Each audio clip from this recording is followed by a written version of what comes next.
Eclipse. They're here. Avoid contact. Lines look good. Gaia. It's up there. Second floor. Can you reach it? So much for avoiding contact.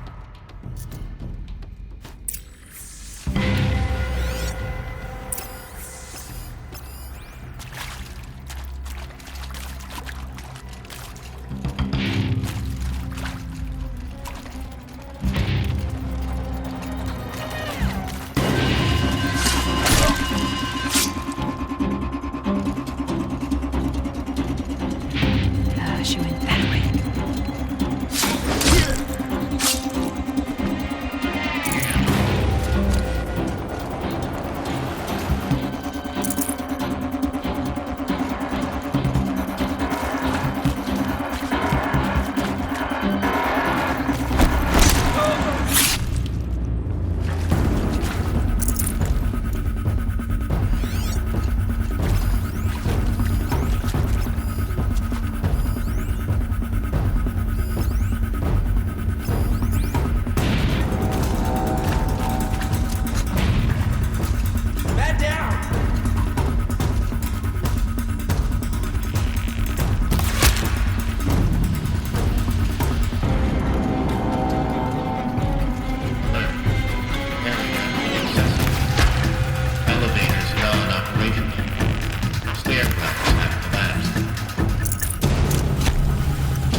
Or not.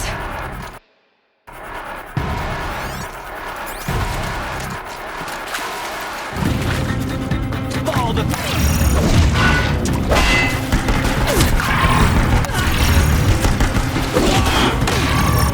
A gift from the shadow.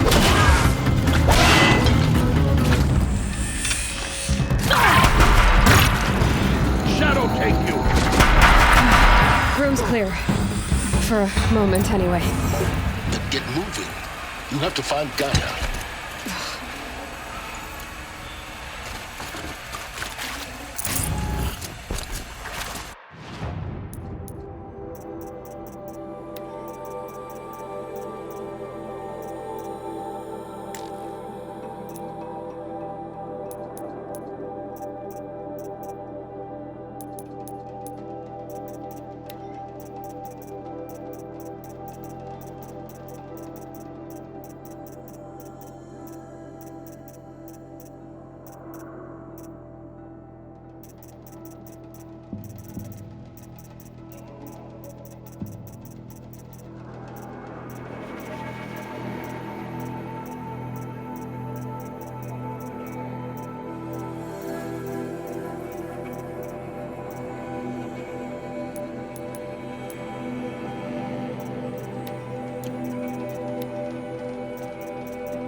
Hello, I'm Margot Shen, and this is Hephaestus. As the name might tip you off, this is going to be the subordinate function that Gaia will use to make lots and lots of robots. Her personal forge. Except, it's not that simple.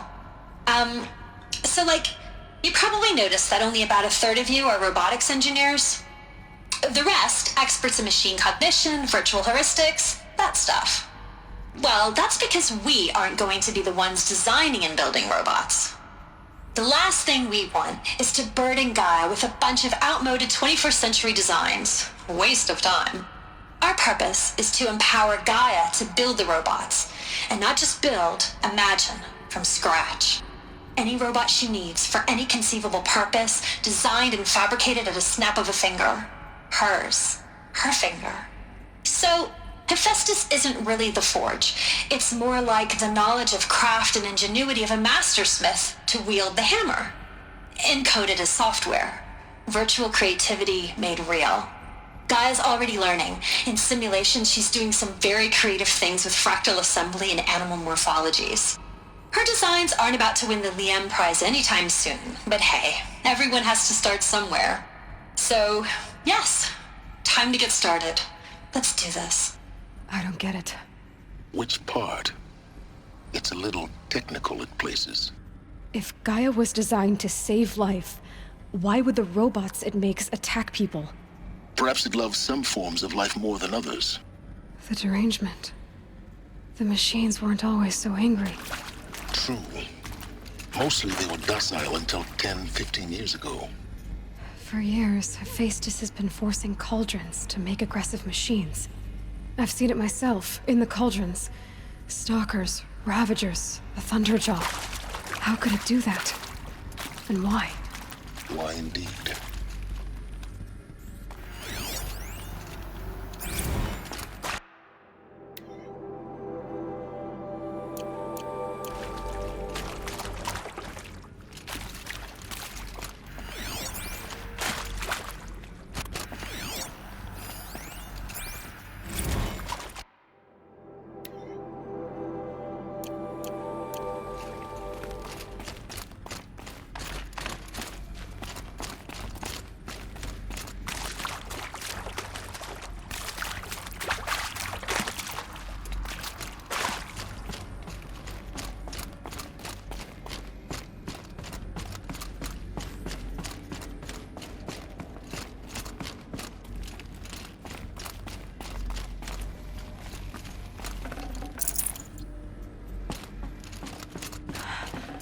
I think this is it. Elizabeth Sobek's office.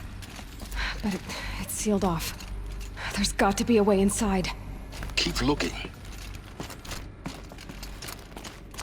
More Eclipse. Careful now.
Welcome to Apollo, the collective memory of the human species and the wellspring of knowledge for future generations.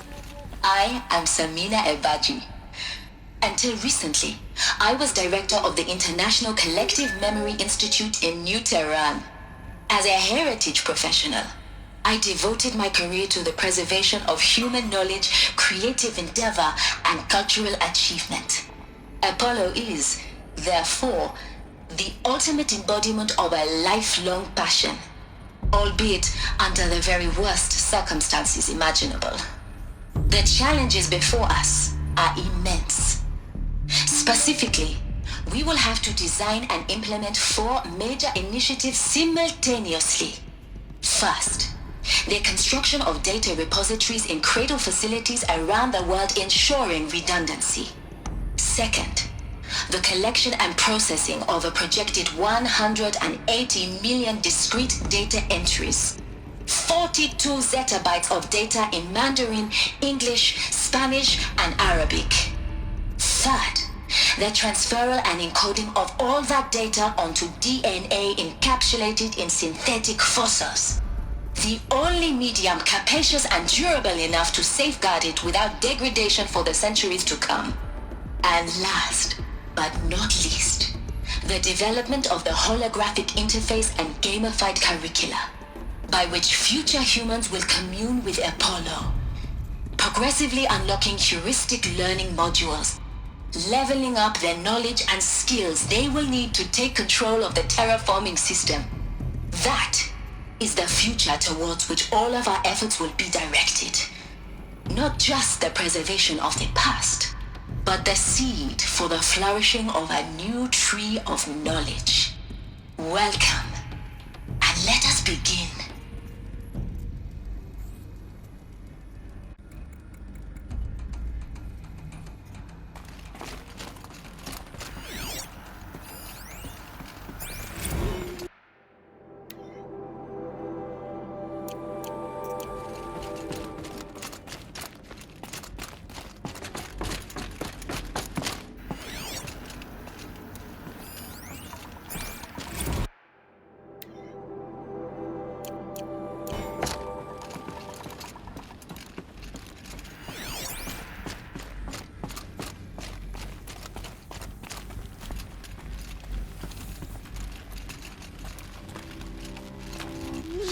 Sunfall rests upon a ruin of the old world.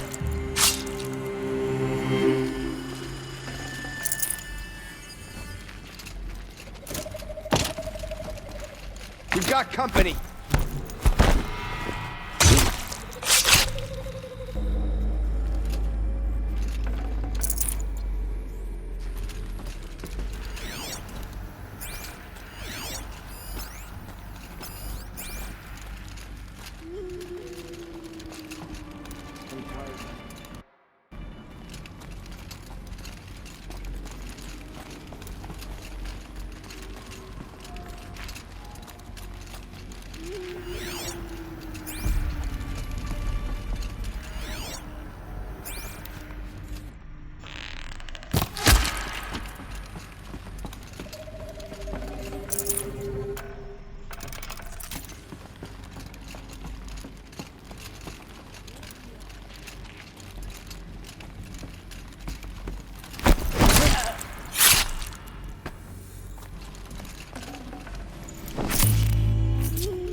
Someone here?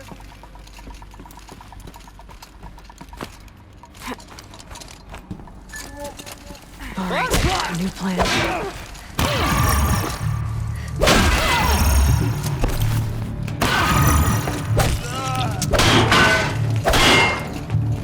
You canopy!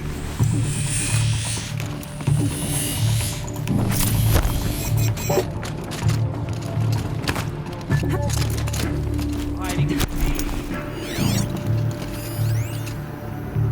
Dr. Sobek, please archive this testimonial in Apollo. Cross-reference to all mentions of my name and Operation Enduring Victory. My name is General Aaron Harris.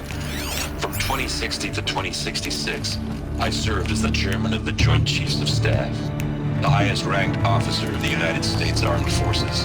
The tenure of my command included strategic planning and oversight of Operation Enduring Victory, a falsehood perpetrated on the civilian populations of the United States and other nations during the last 14 months of life on this planet.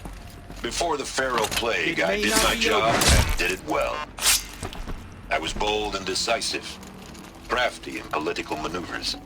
It wasn't an accident that I rose to my position and became the commander of the largest mechanized force ever assembled. But to what end? My only lasting achievement was the extinction of life on Earth, and my one redeeming act, if any, was to delay that extinction by days or weeks, by throwing more death at it. It is my hope that there will be no need for men like me in the world to come. If you are one of the people of that future world listening to this message, please know that I am sorry and that I wish you well. Sincerely, Aaron Harris.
This'll do.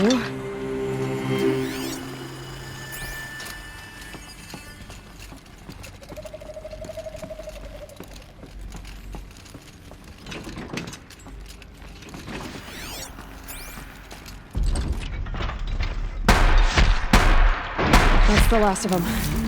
Alone once more. In what should have been a cave of wonders. Look around. See if anything is left.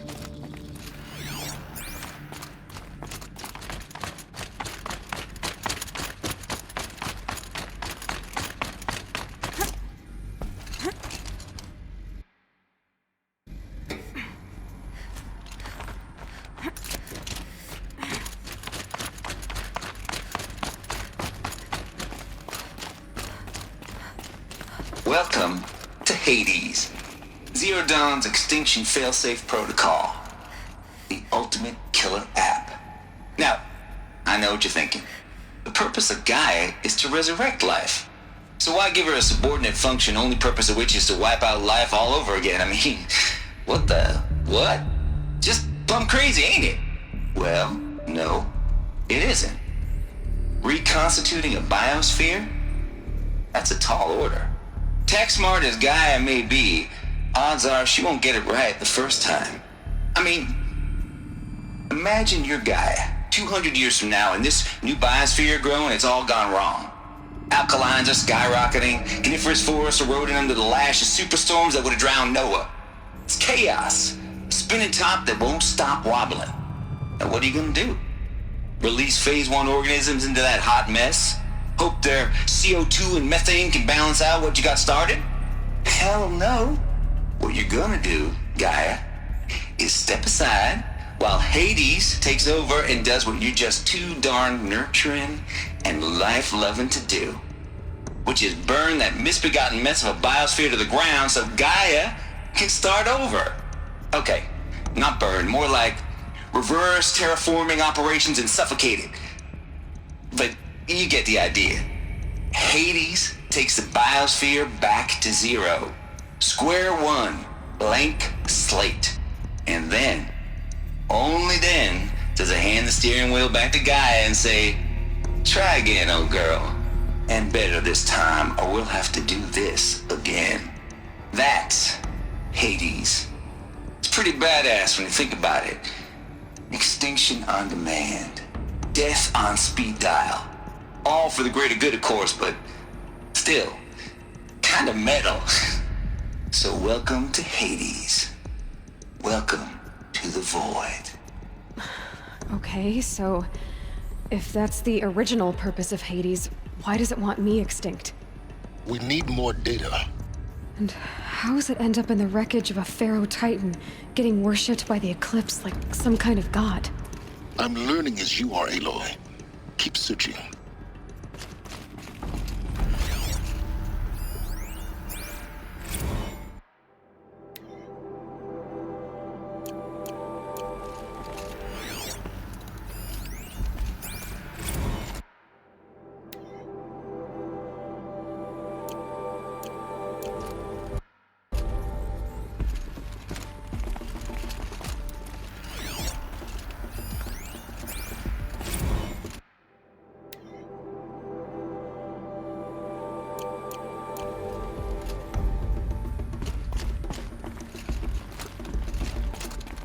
Looks like the only way onwards.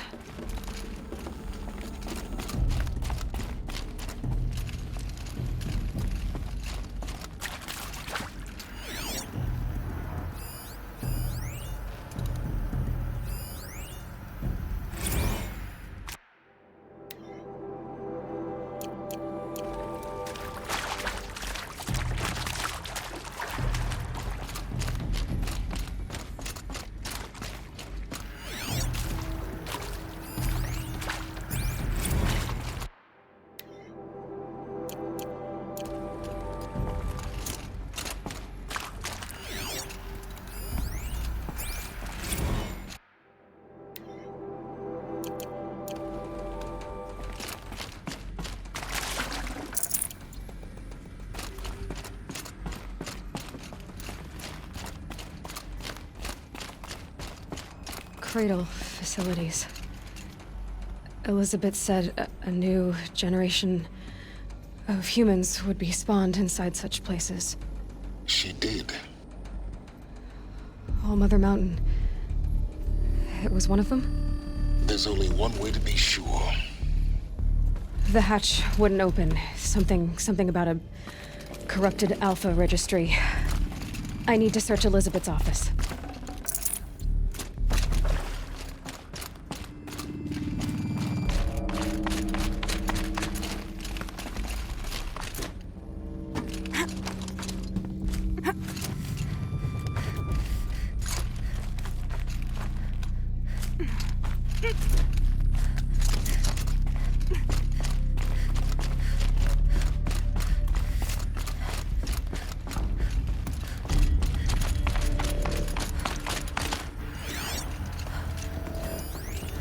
Pure logic won't cut it, Ted. To pull this off, Gaia's going to need to have some skin in the game. It has to care. What if it runs amok? Have we learned nothing from our mistakes? Your mistakes, I think you mean? All I'm saying is give it a kill switch. She was just born, Ted. I'm not gonna put a gun to her head while she's still in the cradle. You talk like it's a child. What if it becomes a monster? Elizabeth, may I speak outside protocol? Of course, Gaia, go on. I'm sorry to contradict you, but Mr. Farrow's argument is sound. At this point, the development of my psyche is not entirely predictable. To ensure preservation of life, a hardwired override is, I believe, a necessary safeguard. There. Satisfied, Ted? Jeez, Liz, just do what it says.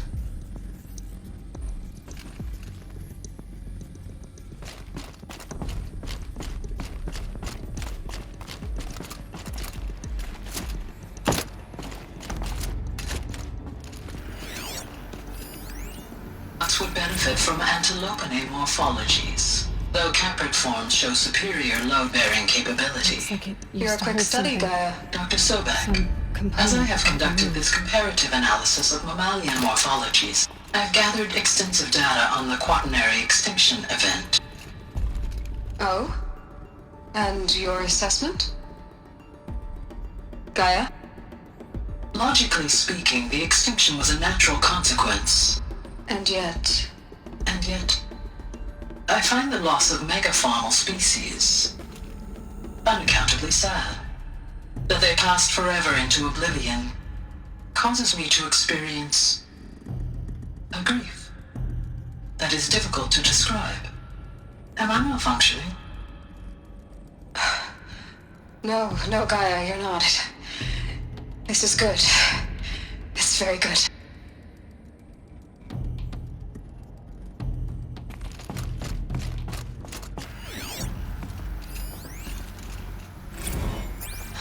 You will undergo a brief period of unconsciousness during relocation to Prime and final instatement. Elizabeth, may I speak outside protocol? When you're back up and running at the new site, we'll bring the subordinate functions online and see where we stand. Elizabeth, I detect distress. Are you all right? I'm fine. I realize that circumstances compel us to launch earlier than we hoped, but all subsystems are operational. The odds stand in our favor. But what if... Gaia, there's nothing left out there. You can't even survive unless you're wearing an environmental suit. There are billions dead, in fear and agony.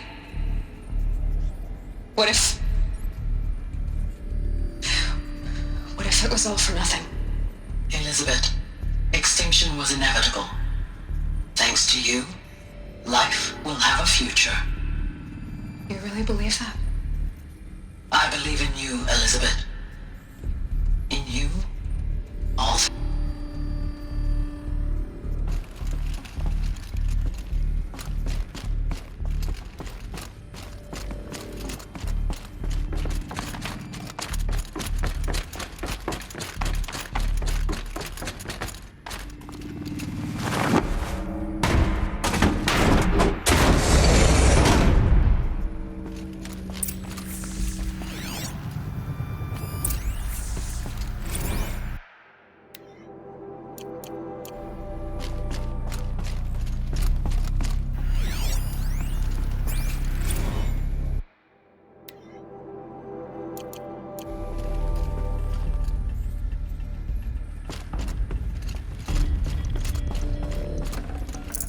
can't spare the wait.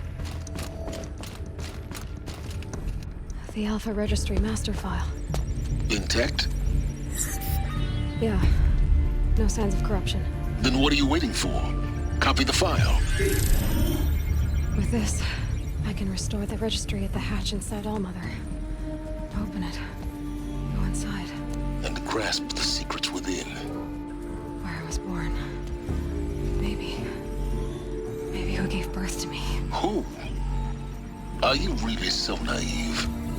There will be no who waiting for you there, Aloy. Whatever birthed you into the world was a what, not a who. You bastard. Oh no, I had a legitimate birth. It's you, Aloy, who are the creation of a machine. But what kind of machine and why? Why were you created?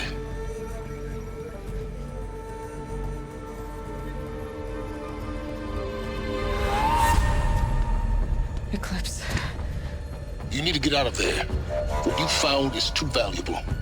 You're too valuable.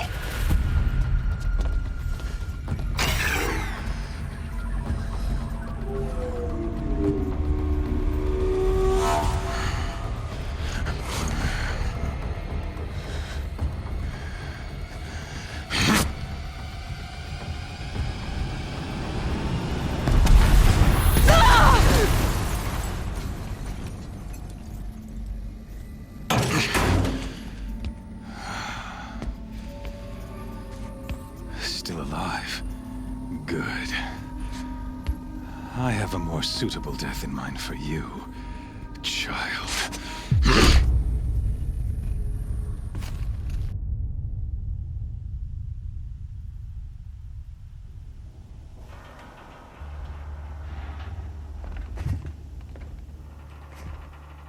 My entire life, I've always known one thing with prophetic certainty. That I was destined for glory as a great champion of the sun. Even when Jiran was murdered, even when Meridian fell, I never doubted my destiny. Until you came along. When I heard that you had survived, a doubt took root in my mind. As sure as the sun rises and falls each day, those I am bade to kill die. And yet I failed. How? Why? With each dig site you attacked, each loyal soldier you killed, this pestering doubt grew. It grew when High Priest Bahavas went missing. And when the true Sun King Itamen was snatched away. It not only grew, but multiplied. I kept thinking of the moment my knife pierced your throat. One twist, a simple tug of the blade, and you would have bled out. In slaughter, I am a practiced hand. So why hesitate? Why fail my destined purpose?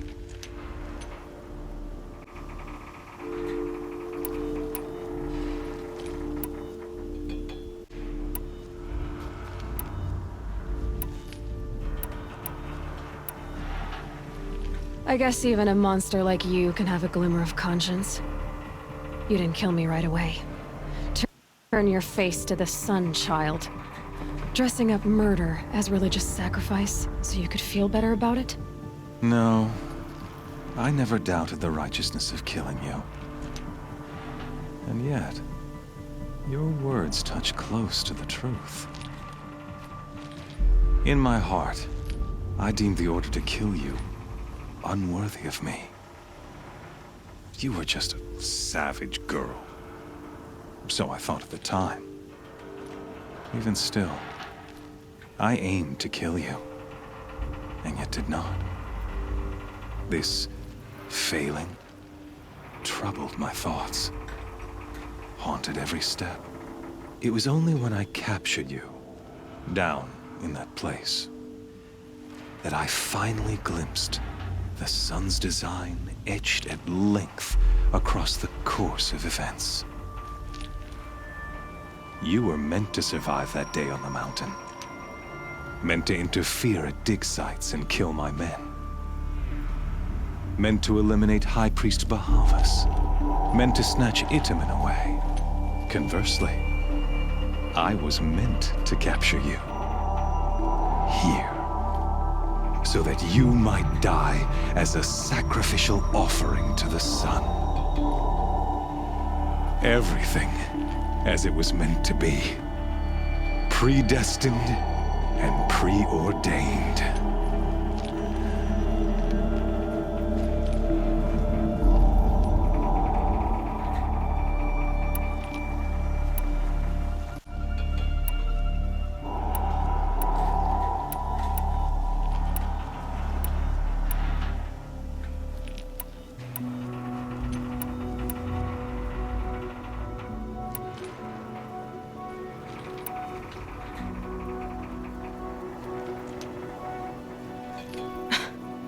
Some destiny.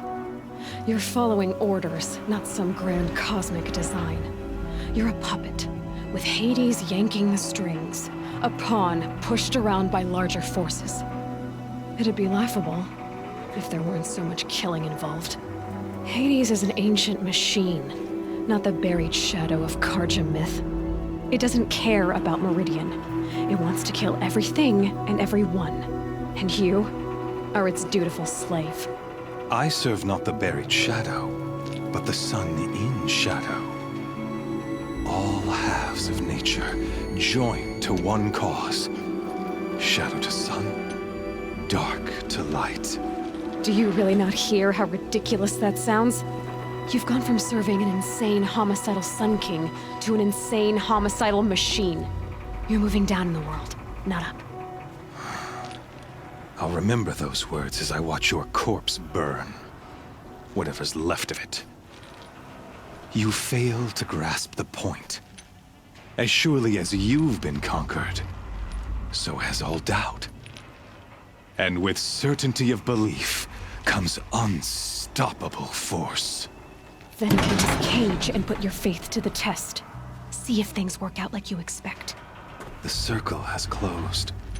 Every element is in its proper place, exactly where it belongs. The errant beast, now caged, will serve her true purpose. A sacrificial animal. Oh, speaking of sacrifice, I forgot to tell you. After you crashed the Eclipse network, I sent messengers into the east to rally the forces there and mount an invasion of the sacred land. I ordered every Nora killed. I was hoping to catch you there, but alas, it all seems to have been unnecessary.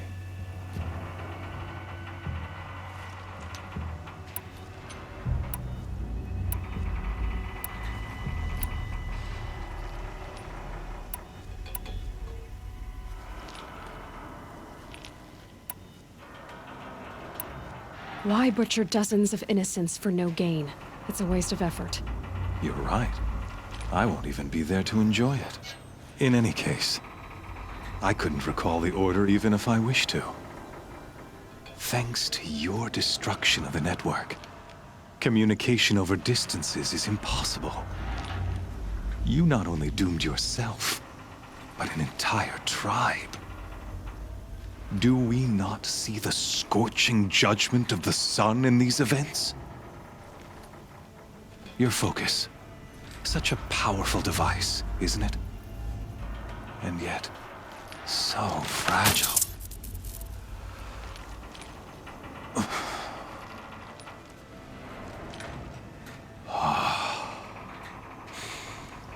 So you see, this time, I did not hesitate. The knife has already been twisted.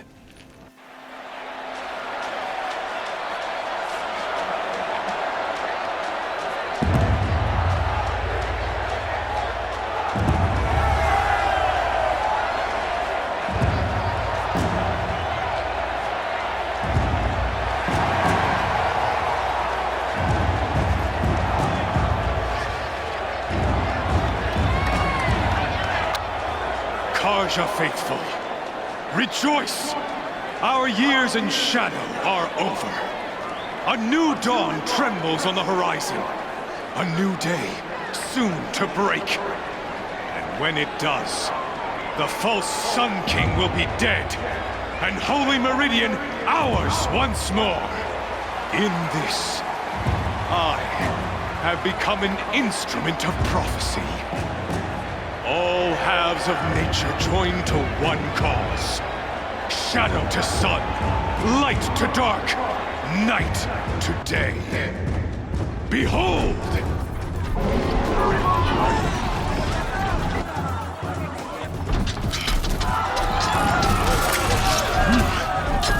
Hold your seats! Can you not see the proof of the sun's blessing before your eyes? How else could shadows such as these prowl in broad light of day? Were they not approved by the sun and joined to our cause? Many years ago, to consecrate this great ring, the Radiant Turan ordered many faithless, crushed beneath the hooves of the behemoth.